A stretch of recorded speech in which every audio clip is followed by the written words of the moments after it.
In this video, we are going to learn how to do a quick SEO competitive analysis. And we're pretty much going to be analyzing two e-commerce sites. So the first one is Shoebuy.com, and the second one is Zappos, which is, everyone knows what Zappos is. What I'm going to do is I'm going to go over the homepage first and kind of compare the two, and we'll compare the two category pages, and we'll also look at product pages to see what the strengths and weaknesses of each site are. So let's start off with Shoebuy first. Obviously, both of these sites sell shoes. So, when you first land on Shoebuy, I think the first thing you'll kind of figure out is that you're kind of overwhelmed with a lot of links, right? You got links. It's just, a lot of links, not a lot of images. You're not sure, where you want to go first. It's a lot of digging, right? It's almost like, it's like when you look at a restaurant menu and there's just too many items on there, you're just confused, right? So that's one usability issue right there that they might want to look into. The other thing is that their title, the title of their homepage is Shoebuy, and it says free shipping and return shipping. Ideally, you want to include the main keywords that you're targeting on the homepage. Usually, you might want to do something like, let's say, they're optimizing for shoes, clothing, or whatever, and then you can include the brand name at the end. So it might be shoes and clothing, and then maybe like a hyphen or like a dash or something like that. Or I'm sorry, a hyphen or like a pipe, and it might say Shoebuy right after. That's typically the best way to do it. Generally, because basically the tests that I've run in the past have shown that if you include the keywords in the front, it's going to hold more weight, and the title is the most important on-page factor. So beyond that, they're doing a good job with having a snippet of content on the bottom and also like internal links. So yeah, a lot of links on this page, and obviously they're linking to pages that they think they're very important. My comment would be fix the title tag. You might want to redesign the homepage and make it a little more user-friendly, because as of now, I'm just totally confused. And let's go ahead and look at Zappos. So if you look at Zappos, they have the title correct, right? It says shoes, clothing, and more, Zappos.com. You can see that they have a lot of images. You can see the shoes themselves. Also includes the pricing. And also they're very popular categories. So it's easier on the eyes, and you have an idea of what you should be doing, and everything's it's categorized where it makes sense, right?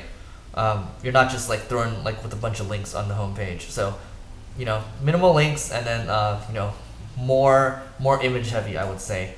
My one comment would be to try A/B testing using a carousel or using just an image.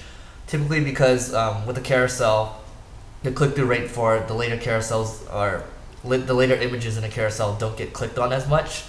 So you might just want to focus it down to maybe just one image and see how it performs. So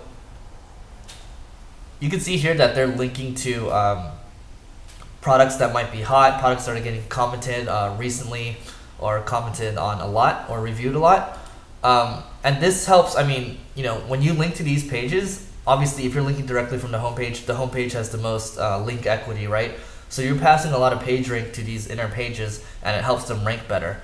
I think my gut feeling tells me right now that they're showing the most recent, the products that have been recently commented on, just because, obviously they don't want to, most companies wouldn't want to show, products that are not rated, all 5 stars across the board, but Zappos isn't afraid to do so, which is kind of cool. And on the bottom, you can see that they throw a lot of their other links. So they're choosing not to clog the top with too many links, just because they know that they want to make it a good experience for the customer, and if they make it a good experience for the customer, they're more likely to buy. And you can see their main benefit right here is free shipping and free returns, 365 days a year, which is tough to beat. And their latest offerings. So that's kind of the quick overview of the homepage. There's actually obviously more to dig through. If you want to look at internal links, or incoming backlinks coming from other websites, if you want to do an analysis like that. So let's go ahead and let's dive into the men's, or yeah, the men's shoes category page, and let's do a comparison from there. So again, we have the issue of too many links. They do the same thing as Zappos though, where they'll show like the recent customer reviews, which is not a bad idea. And at the very bottom, they have a snippet of content that links to other pages, and they're making sure that they're targeting inner pages with these internal links so they can help rank them higher.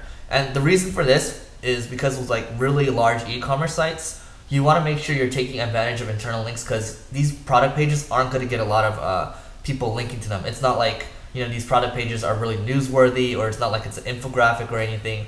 People won't naturally link to these product pages, so it's important that you spread out the link juice. Whether it's through internal linking like this, or you can get more creative with their internal linking and use like maybe related products or things like that. So this in general, it's a good job, I would say. Maybe, or not a good job with the internal links up here. Maybe you want to use more images. So let's look at the Zappos page, and let's go ahead and let's go to our men's shoes page as well, and see what we can take from here that we can add to the Shoebuy page. So you can see again, they have a main image that shows like, okay, their most popular items, recommendations that are customized, and then also the latest shoe reviews, and Shoebuy already has that. And I think in general, they have really useful links on the sidebar where it tells you, okay, if I have a budget, I might be looking for shoes that are $50 and under, $100 and under, and so on.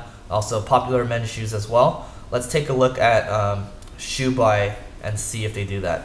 And by the way, they have the title correct here, so looks like they're doing a good job here. So yeah, I mean, if we're looking at the sidebar right now, the sidebar doesn't show like it doesn't show the pricing and stuff, but what I think they decide to add the pricing to the middle of the page, and it's kind of confusing here because if I'm on the men's shoes page, I really only care about the shoes. Like, you can include these links. These links can stay at the top, right? Because right now, like, I've decided to go to men's shoes. Obviously, I'm interested in that. You don't really need to show me bags, apparel, and other accessories. So this goes a little more into the usability, / conversion rate optimization part of things. So once again, you can see you want the sidebar here. You want it to be focused, right? So Zappos is very focused here, right? It's all about men's shoes. So popular men's styles, specialty shoes, men's shoes, all of that, right? You don't want to, again, confuse people or overwhelm them with too much information. Instead, you want to give them what's relevant. So you can obviously tell this page is better designed. Shoebuy can work on the design. Again, add more images, because obviously people want to see what's available to them. They want to see cool deals that might be relevant. Also, as well, you can see that this isn't exactly men's shoes right here, this little ad, but it is also tied to men's, because they think that, okay, maybe if this guy, obviously if a guy's shopping for, or a person's shopping for men's shoes, they might be interested in men's outfits, right? And also, they also have, they spend the time to also make videos. So let's do a quick dive into that. Yeah, so you can watch videos on the latest trends. Obviously, it takes a lot of resources to produce this. Zappos thinks it's useful. So it's something Shoebuy might want to look into in the future if they have more dollars to spend. So going down here, it looks like they have more content on the bottom. So let's take a look here. Let's see how many words we have down here. And this is a Chrome plugin I have. It's called, I think it's called Word Count. So it's a Chrome extension. You can just go ahead and go to Google and search for word count or character count, and you should be able to add this. It's a free extension. So number of words in selection, we have 246 here. Zappos here, I'm willing to bet they have a bit more. So let's see. So 351. A little more words at the bottom, and also they are using a ton of internal links, right? They're linking to skate, designer shoes, brands, Cole, anything that's important to them, they're gonna use internal linking here. And the reason for that is because when you're at a really popular category page like men's shoes, you're linking directly from the homepage to men's shoes, which means this category page still has a lot of link equity. And then when you can then pass that equity down to these inner pages where you're trying to rank for better. So that's a smart way to go about things. So in general, you see these 2 e-commerce sites, they're already doing it. So it's best practice as of 2013 to do something like that. So yeah, that's the category page. Again, I think the key takeaway for Shoebuy is focus more on usability. So let's go ahead and jump into the actual product page.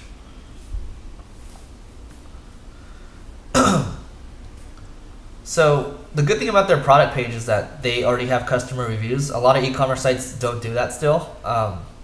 And the good thing about customer reviews is, first, like, it helps increase conversion optimization or conversion rates, because people are, if you have a good rating, it's gonna press people to buy more, and there's data that actually shows that. And it also helps with SEO as well, because you're having the people actually write the content for you. So you're telling the search engines that instead of just having like a product description from the manufacturer that a lot of competitors are using, you're adding a ton of unique content that is relevant to the page. So in Google's eyes, if they see a lot of people that are posting the same product description, people that are e-commerce sites that are being lazy about it, they're gonna put you higher in the long run, because you have that unique content, and they're all about providing the most unique / relevant results for the user. So keep that in mind. And let's see. Product description here. I was just talking about not using the manufacturer description. So if you don't have a lot of products and you can actually like hand write them or hire someone to write them for you, you should. If you have like a big e-commerce site like like a Shoebuy or Zappos, it is worth the money, but obviously you might have tens of thousands or even hundreds of thousands or even millions of products. You should probably just focus on your most important or the most recent products first. Start writing product descriptions for that, and then you can test it and see if your organic traffic goes up for those product pages or not. If it does, then you can decide to scale it out. Obviously you don't want to just go all in with it first, but that's what I usually tell brands. So right here, it looks like they don't have breadcrumbs right here. So when I'm talking about breadcrumbs, I'm talking about linking back to the pages that you came from originally. So let me just give you an example with Zappos. I'm gonna go ahead and click on a category page here. So right here, this is what I'm talking about, right? I just navigated to Nike Free Run +3, and then I came from the Nike page, and then I came from sneakers and athletic shoes and shoes. This is all a part of internal linking as well. So again, we can compare the 2 pages, and once again, it's going to come back to design, right? This little new symbol, I mean, this is like from 1996. I remember like Yahoo had these. You don't want to look too outdated, and you don't want to look like you didn't put any effort into like your image, right? Because your image does help you sell. Obviously, that's why Zappos has such a great greatly designed product pages where they're linking to related products, and they're also recommending things that other people bought. They're showing the top positive reviews, the top critical reviews, and surveys, everything to help you make a better decision, right? And they also have a video as well. So you see everything's very clear here. They take very nice shots, they have different colors and stuff. Versus this, right? You only have one image, you don't have alternative images, and you don't have, what I'm seeing here is that, okay, yeah, maybe they have a video, which is great. It doesn't look like they're linking to related products, which is the problem, right? Right here, we were talking about spreading the internal link juice. They're doing it right here with Zappos, right? Not so much with Shoebuy. So that's one area of concern.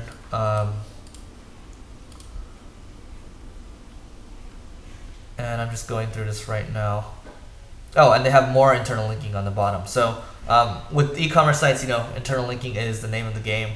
And you also want to make sure, oh, never mind, sorry about that.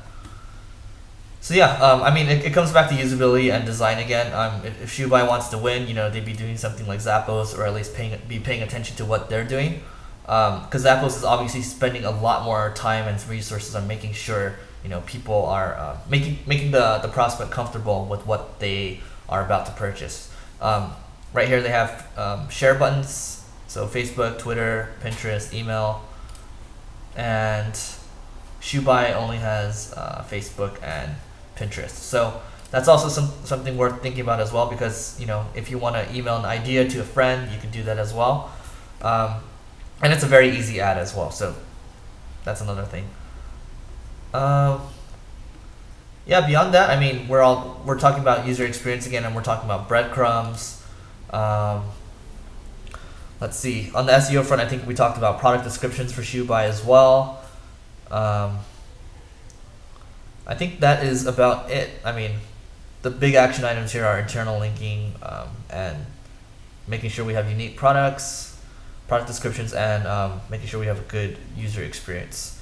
So I think that's pretty much the gist of it. I mean, for Zappos to improve, I think they're already doing a great job. I don't really have a lot of recommendations for their product pages, besides continually A/B testing to see what converts better. Because I know they've hired some really good SEOs, and they've really optimized the hell out of their pages. So I think the main takeaway here is that you need to make sure that, okay, you need to be paying attention to your competitors, and you need to make sure that you're always testing, right? You can't become complacent and have a basically designed website, because someone else is just going to come in later and take away your market share. So pay attention to that. And one more thing I would add is, let me see, let's take a look at Shoebuy's blog.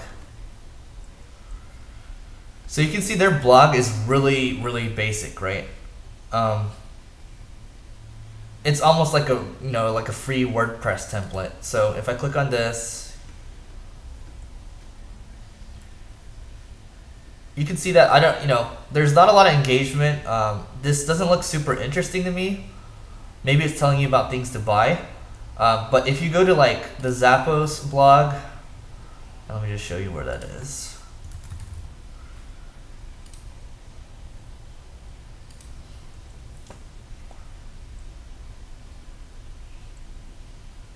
So yeah, Zappos, they will be talking about rain boots, right? So I think right here, this is almost the same post. This is April shower special, but it doesn't look super interesting. It's kind of weirdly formatted. But if you look at this one, which is almost the same type of post where they're talking about rain boots, this is they actually took the time to design this, right? So they took a designer off and said, okay, I want this image for the blog post. This kind of looks more interesting to me, just because when you're buying things, especially on e-commerce, things are very visual.